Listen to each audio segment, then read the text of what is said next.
Hello, it just come to my attention that Paul McCartney was in New York City where he was marching along in the rally that was going on there against gun violence.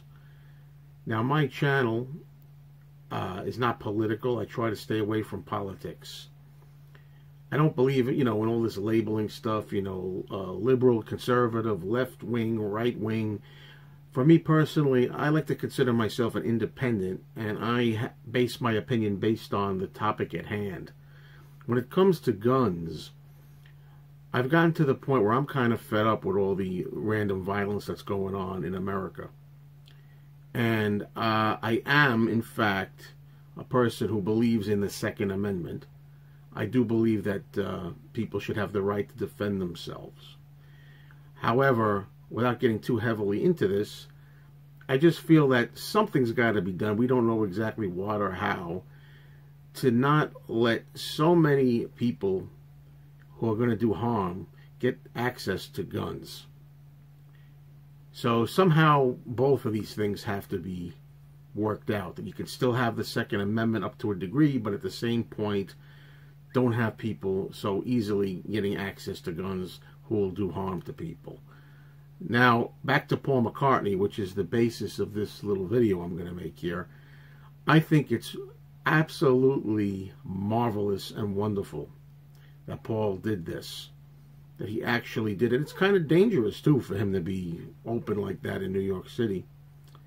And he basically said that he wanted to try to do something, and when asked if he thought that the legislation could come to be with this, he said he really doesn't know, just like anybody else.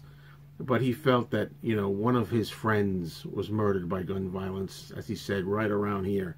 He was only steps away from where John Lennon was killed in 1980. And it was so brave and good of Paul to make his voice known. Will it accomplish anything? I'm not sure. I doubt it. However, I'm absolutely pleased and appreciative of Paul in what he tried to do, one way or the other. Can we just get a quick question for you? Just give us a sense of why it was important for you to come out here today. Just to support the people. Yeah. What do you hope can be accomplished? Do you think that can happen at the legislative level? We've seen it happen at the state level in places like Florida and here in New York. I'm like everyone. I don't know, but this is what we can do, and so I'm here to do it. One of my best friends was killed in gun violence right around here, so it's important to me. Understood. Thank you very much. Thank you.